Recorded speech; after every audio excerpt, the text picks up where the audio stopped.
But guys, thank you again for being here as always. Proud of our team, and like I said before, man, thank you, Jesus, for the victory. Give him the glory. Proud of our team. Proud of how they've prepped and how they've worked and how they played Saturday. Once you watch the film, there's a lot for us to continue to learn and grow in. And that's the awesome part for my job. And when we meet with our players today is going to be, what did we learn and where are we growing to? And there's a lot of good on that film, but there's a lot more things that I'm excited for our position coaches to streamline for our players. Because especially, for me with our coaches and even myself with our team, is we've been around them for a while now. They've heard my voice a lot. And we got to make sure in our messaging it is a fire hose for our players and we're not misting them with a bunch of different information. So we're going to be very specific. Hey, each position group, this is what we've learned about ourselves. This is what we have to improve on from this past weekend. And obviously a culmination of the first 4 games that we need to be our best going forward. But I'm proud of the relentless effort our team plays with. You could see on film, that's a group of young men that love each other, that play for something bigger than themselves. We got to build on that because there's still some issues in that game that maybe didn't cost us in that game, but just because you win, there's still a lot of things we need to continue to learn and grow. And so I'm excited to do that with our team on Monday or today, and just excited for our guys to continue to build the confidence of who we are as a team, but also knowing that confidence created with how you work every single day. And our practice performance is going to be paramount. There were guys that were banged up last week that weren't able to practice a lot, and they didn't play great in the game. And that's a testament to how you perform in practice is exactly how you're going to play in game. So excited where we're growing to, but just like anything, there's a lot of outside noise, which is earned from our team. There's a lot of pats on the back going on. Ranked 21, awesome. Does not matter. And that's going to be my message again to our team. We played 4 games. We haven't even hit the halfway point of our season yet. We need to keep learning and climbing and growing in everything we do. But proud of where we're at, but we still got a long way to go, and I'm excited to keep pushing forward. I know we talked about the game post-game, but I'm just proud of the overall team of what our guys were able to accomplish out there. And that's going to be a message to our team going forward into Utah State is here, we are always the hunter at Boise State. It's never, well, I wonder if someone's going to we are always the hunter. And that's in how you prep, how you train, how you go to meetings, how you live your life off the field. Like, you are the hunter. You're always focused on how you're growing, how you're going to be on the cutting edge. And this is the biggest game of the season coming up against Utah State. Why? Because it is the next one. And at that point, opponents are nameless and faceless. We have to continue to learn and grow going forward to play our best football. But once again, got to give a shout out to Bronco Nation. I mean, that atmosphere Saturday night on the blue, I don't know your guys' thoughts, but it was one of the most amazing environments I've ever been a part of. That's a testament to our fan base, our students, and got to give even our students another shout out. I mean, the student section, even for this Utah State game, is already sold out. I know the game itself is sold out, and we need everybody to show up, be loud, and be in that game. We're going to need them. So, Bronco Nation, you are the best. We need you. We're in this together.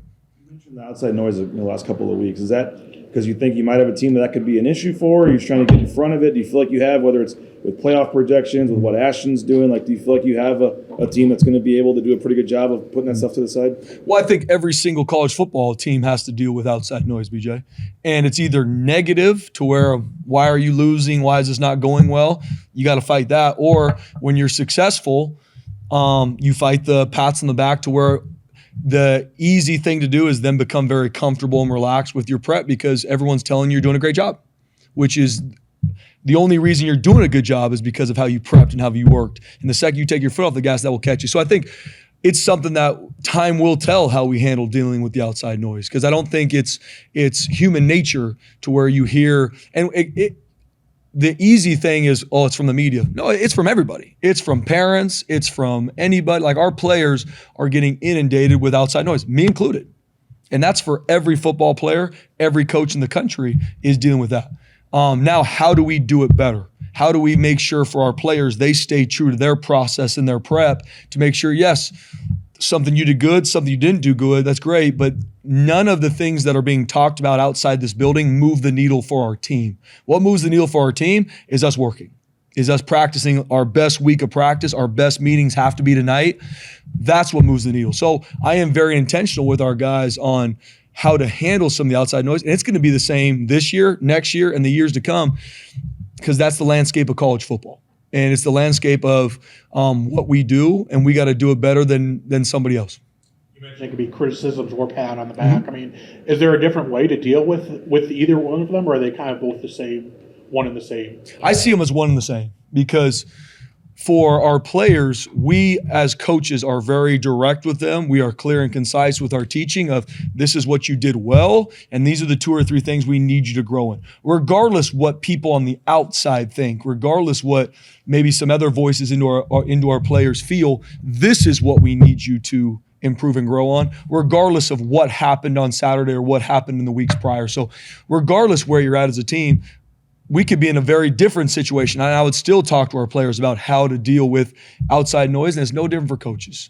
And we've got to do it better. And it's something that you cannot completely blot out. That's not the reality, and that's okay because no different for these guys as they grow. And some of our players are going to play in the NFL. Some of our players aren't, but they're going to have situations in life where they're business owners going through it. It's going to be the same. Taking the outside, yep, I hear you. But what really moves the needle is how I handle my process, how I work, and that's what I always focus on. That's why every Monday, and I'm beating a dead horse, is what do we learn? What do we grow into? Next question. Just with you being ranked, do you think that puts an extra target on your back and gives teams extra motivation? If you're a resume builder now, you're the team to beat. Absolutely. And that's how it's been at Boise State for years here is, and I heard this even my first couple weeks on the job is, hey, every time we play someone, we're going to get their best. Even when you watch film, and maybe if you're watching film, you're not seeing a team that maybe doesn't play as well. When they play Boise State, you're always going to get their best. I heard that 8 years ago. And it's no different now. And the more you win rankings and all this, the target just becomes even bigger. And that's why my message to our team is going to be, we are always the hunter here. And that's easy to talk about. But what I mean by that is how we work and how we prep. We are on the attack. We attack success. We're not afraid of failure. And, I hope we don't lose. I hope we do. No. We attack success. We're the hunter and how we prep, because the more success you have, yes, the target's going to be back. Yes, beating Boise State will be huge for every team we play. But us beating Utah State this weekend is going to be huge for the Broncos, and that's all we care about.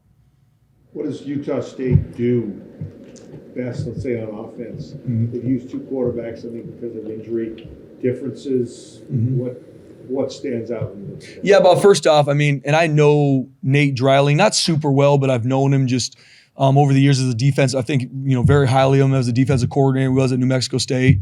And being thrown into the situation he was over the summertime, met him in person for the first time at some of these meetings. And I know what he's going through, right? I went through it last season, and I think he's doing a great job with his team. I mean, they played 2 top 10, top 15 teams in the first 4 games. I mean, they had Utah on the ropes, and Utah, good team, found a way to win it, but they're playing good football.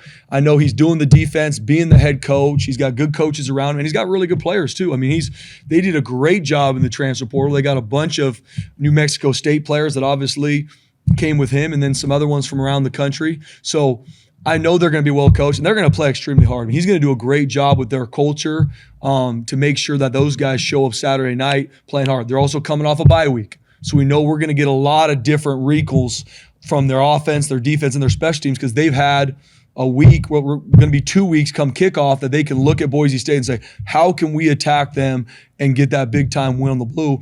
And I know they're going to be ready. Defensively, he's going to have a lot of different looks. He's going to play, they've got some base coverages they play well, but he is going to bring pressure.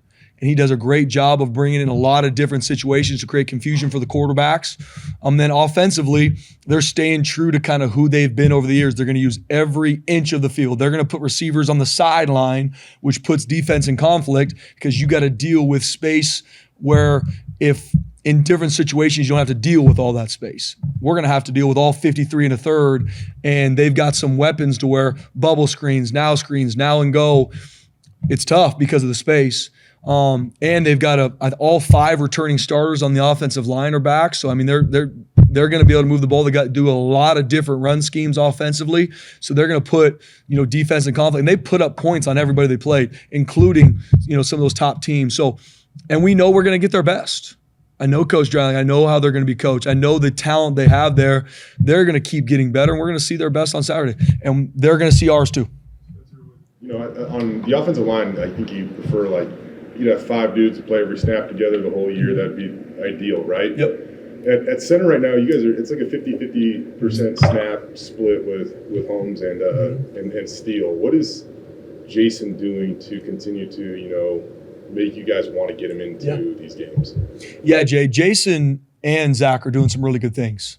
And I think Coach Keene's doing a good job moving the offensive line around. One, continuing to build depth there too, because this is a long season. We've only played 4 games.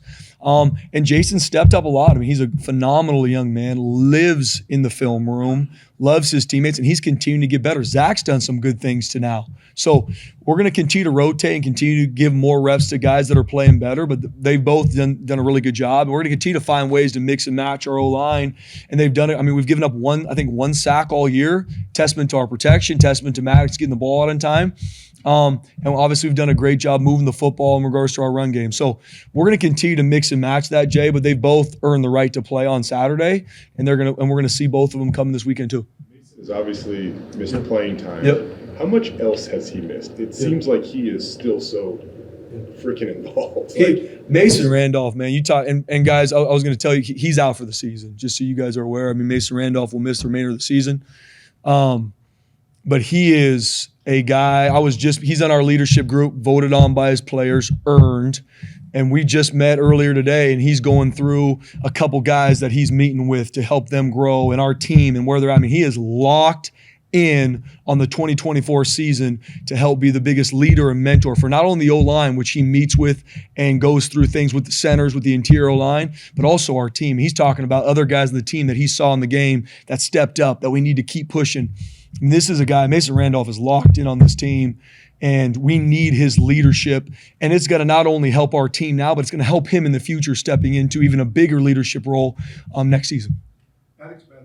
As the leader of this offense, he's moving the ball like crazy. As an individual, his production might be stuck in average. I don't know. How do you rate his first 4 games? Yeah, he was inconsistent on Saturday. Mike, he needs to make the plays he should make. I actually met with Maddox earlier today. I mean, he's an elite competitor. He's frustrated about a couple of the plays he didn't make that we know he can, but he has done a great job making sure our offense is efficient. The calls, the checks, the things that you see that nobody thinks is on the quarterback, we put him on Maddox because he can handle it, and he's going to continue to play better. And that's what we talked about. And I mean, there's some throws on Saturday that he needs to make and he didn't. He will make those going forward. And so he was inconsistent on Saturday. He's going to learn and grow for it, and we'll see the best Maddox we've seen going forward. Jason, go ahead. Ashton Genty mania. Is there a Who's game Ashton? plan for it? I mean, is there a strategy? Do you want it to simmer? Are you inviting everybody here? I mean, what's the game plan for Ashton Genty mania? Yeah, like I've been very open to say in the past, I mean, everything Ashton is getting right now is 100% earned and deserved because of how he's worked and the production he does in the field. Because he's not only the elite running back that the nation has privilege to watch on Saturdays, he's one of the best teammates and leaders I've ever been around.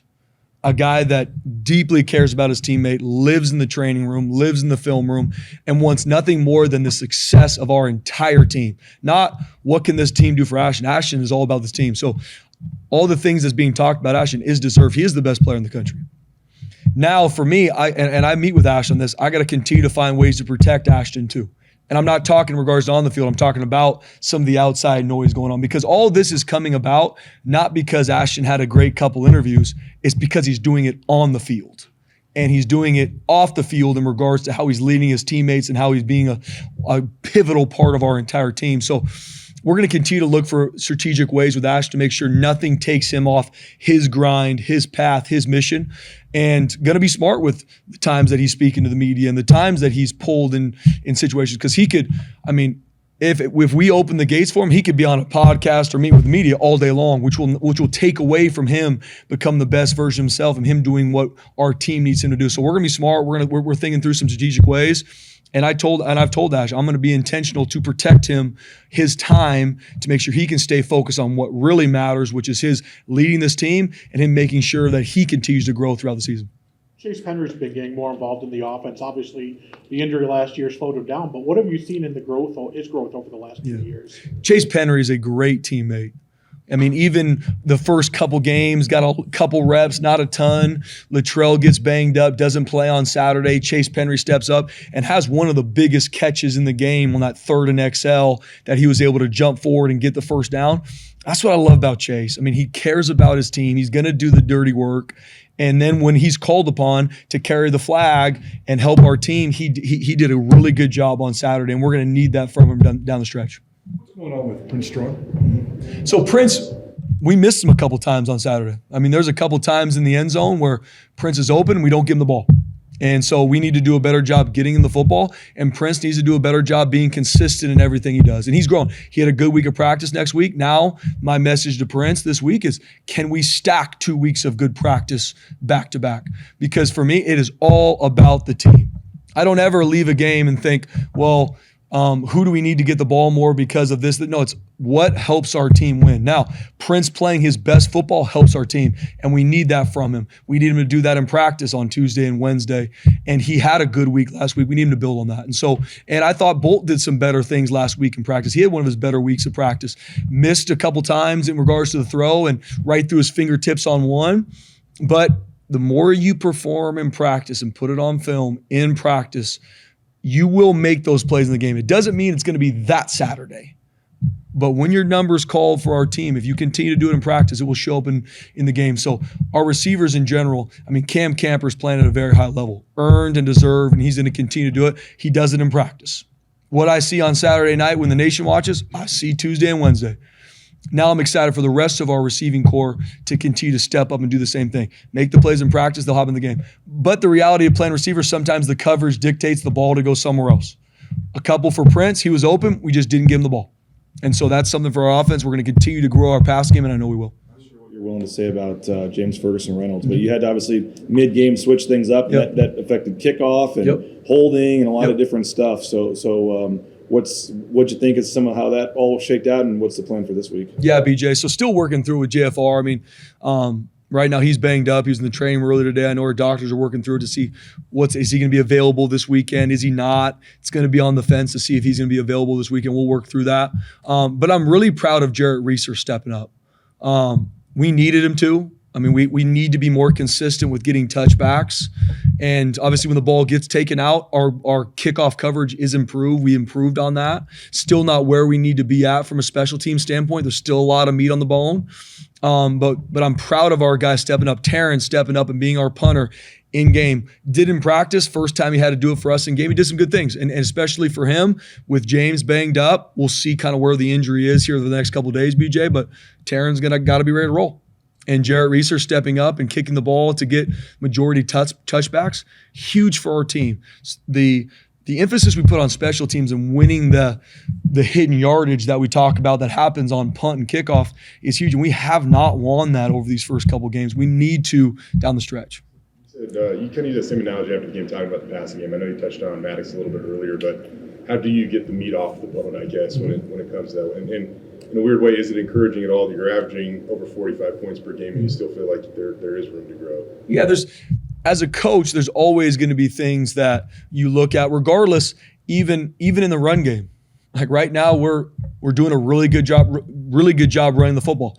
There's a lot of stuff in regards to our run game, from blocks, missed blocks, things that Ashton just made happen on his own that we got to clean up, we got to grow in. And that's the message in everything, not just stats only tell you one part of the story. Same with our pass game. I think we're doing some really good things. We haven't had the stats that we need to, and we need to make sure we make these throws that we need to make. We got to make sure that we ID the things we need to ID. So there's some things that we're doing well, but we got to continue to practice. We got to continue to grow in it. We got to continue to find the receivers that can step up to win their one-on-ones. When the ball in the air, we make that catch. And that quarterback, we got to make sure we get it to him. Aaron Sheep comes in here, obviously knows what your kicking situation is. You know, he had his role at San Jose State. What kind of a competitor is he to just come in here and say, hey, I want to, be a part of that? Yeah, Taryn's a great young man. He knew exactly what our specialist room looked like, and he wanted to come in and help our team in any way. If that was kickoffs, if it was field goals, if it was punt, Taryn was like, whatever the team needs me to do, I'm ready to compete and help the team. And you can see how much we've needed him. And even Saturday, something happens. I mean, that's the first time in my time here that a punter's been hurt in game. He stepped up right away in a pivotal moment and did a good job for our team. He stepped up and done some good things on kickoff. And then you look at where Taryn struggled, kicked the ball out of bounds to start the game. Jarrett's number was called. They competed in practice. He stepped up and did a really good job. That's what you need in every position group. It's on full display with the specialists because it's easier to kind of point out and see. But that's my goal in every position group in our team and every position room to, hey, high standards to be a part of this football team. Guys that struggle, we're going to continue to turn the heat up in regards to competition. But I'm proud of Taryn. I mean, a guy that since he's been here, transferred in, has done some really good things, and we need him to continue to grow. Rodney Robinson got a lot of love in this room last week when we were talking to you guys, and it seems like he even got better on Saturday night. Yeah. Just how has Rodney been playing? Mike, really proud of Rodney. I mean, he has grown week in and week out this season, Mike, and I'm proud of him. I mean, one of the biggest plays in the game was that sack on Mateer. It was almost like a turnover because it took him completely out of field goal range, but I'm proud of where Rodney's grown to. Still some things that we're excited for him to continue to grow in and the consistency that Rodney plays with. But that young man loves his team. He's had to play a bunch of different roles here, and him stepping up, I mean, he played well on Saturday, and we need that from him. And I'm proud of Rodney. I'm going to tell the team that when I see him here later today. Just sticking with Rodney for a second, like, I mean, it feels weird to say he lost his starting job because he's still playing so much for you guys. But, I mean, he kind of did at the same time. How did you guys approach that with him? And I guess what was his reaction? Because, I mean, if you look at his numbers, I mean, he's playing darn near an all-conference level right now. Yeah. I try and I am black and white with our players. This is where you're at. This is why. This is where we need to grow to. And me and Rodney have a conversation in January. And, hey, Rod, this is looking at last season. This is where you're at. This is what I need you to continue to improve on. These are my thoughts. This is the film. And because Rodney is a great teammate. He loves his teammate. He's a great young man in this building. No issues there. It's just, hey, these are the things I need to be more consistent in, from either coverage to tackling to communication. And there was not one day from January to now where Rodney came to this building and he was ever feeling sorry for himself. Oh, I'm getting screwed. Not one day was he like that. He went through spring ball, competed, played nickel, played field safety, had to rotate through some different coverage adjustments, played it. Summertime, worked his tail off. Fall camp, him and Shea going back and forth at nickel, played field safety for a couple years for us. Now he's playing a lot of nickel, competing at it, making plays. And that's Rodney. That's what I love about that young man. And I'm excited for him to continue to grow. There was no, well, what about me? It's what does the team need? I know I need to continue to improve. And he's done that. And you see him growing. And he played one of his better games he's played here on Saturday. Now for Rodney, it's where do we go from that to where we take even another step when we play against Utah State. But I'm proud of Rodney.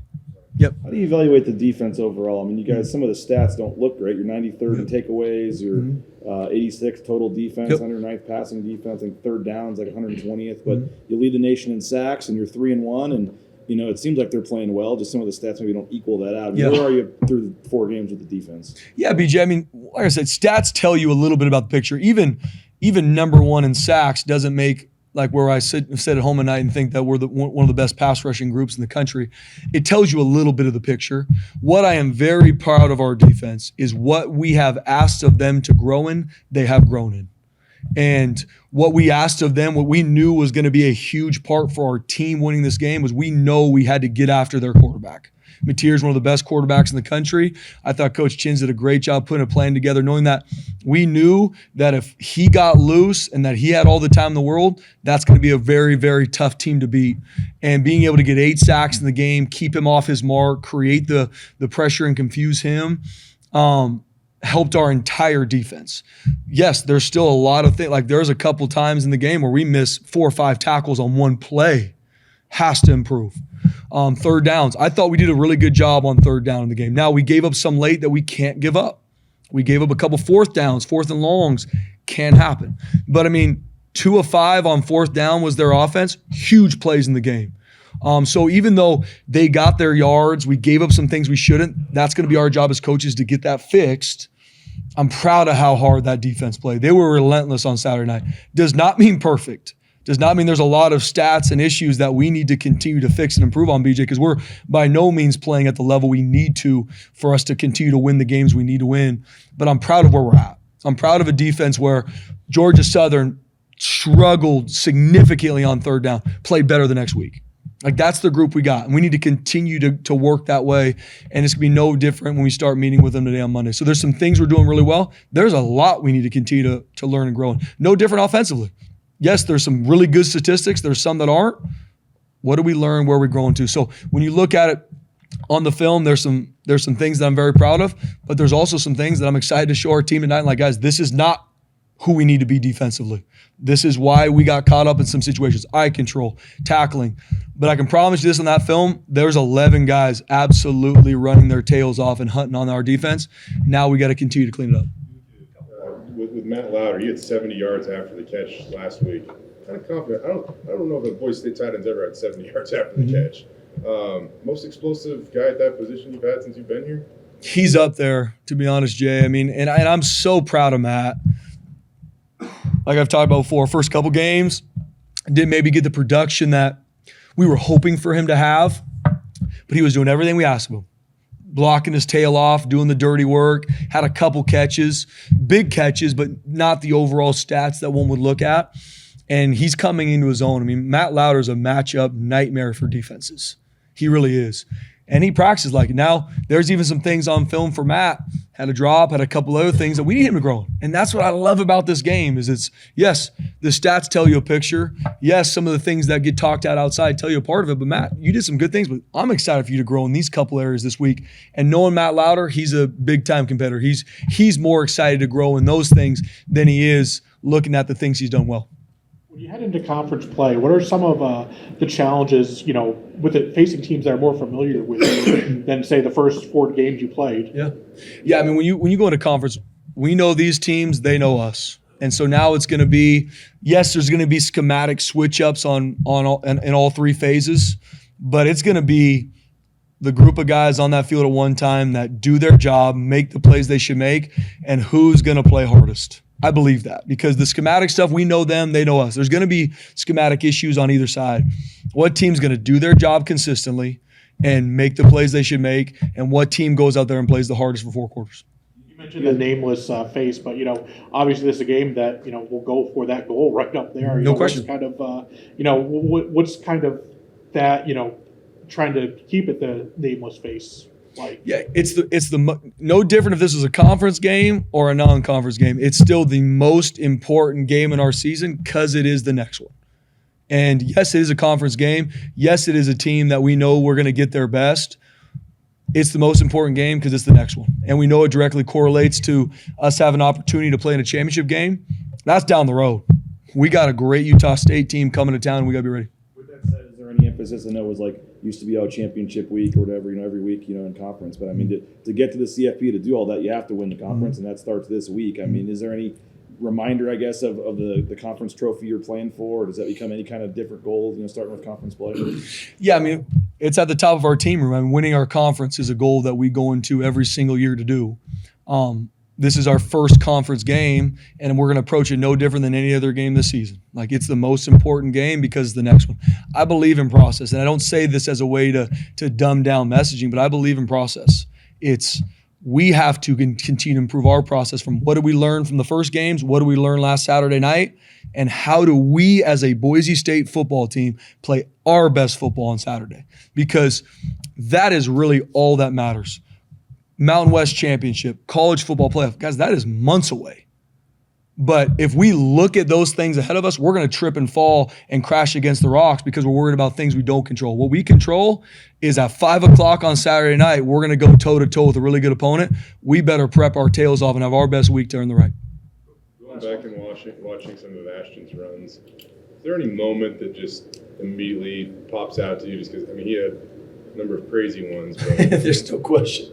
Is there any moment that, I don't know if you take a moment to show the team or something like that, extra effort, anything like that this week? Yeah, I got a couple clips I'm going to show the team because there are. I mean, there's a couple runs, if not more than even a couple, where, I bet you at least 8 or 9 defenders had a dead to right shot on Ashton. He found a way to spin out of it, run over him, make a guy miss, and just absolutely strain to either make a touchdown, get the first down. And that's a testament to who he is, how he practices, and who he is as a young man. And so I'm going to show those clips. But it's also reality. I know our players watch a ton of Ashton Jeanty on their own time. So we could sit in here all day and watch Ashley. I'm going to show the clips that directly correlate to who we are as a football team. Relentless effort, explosives, and the ball. Those are the three categories I always hit with our team. And I'm going to show the clips of relentless effort from Ashley. I'm going to show the relentless effort clips from a receiver blocking downfield to help him. I'm going to show the relentless effort clips of being smart in a game where, okay, are we getting personal foul calls because we're losing our emotion? We're not playing smart. That's a direct correlation to losing football games. I show those clips because we could be in here all day showing highlights of guys doing some good stuff. They'll see that. They see that stuff on their own. They get it sent to them from their parents. I want to focus on the things. What are we learning? Where are we growing to? And what are clips of us being exactly who we want to be? All right, thank you. Appreciate it, guys. Thanks, man. Thanks, Coach.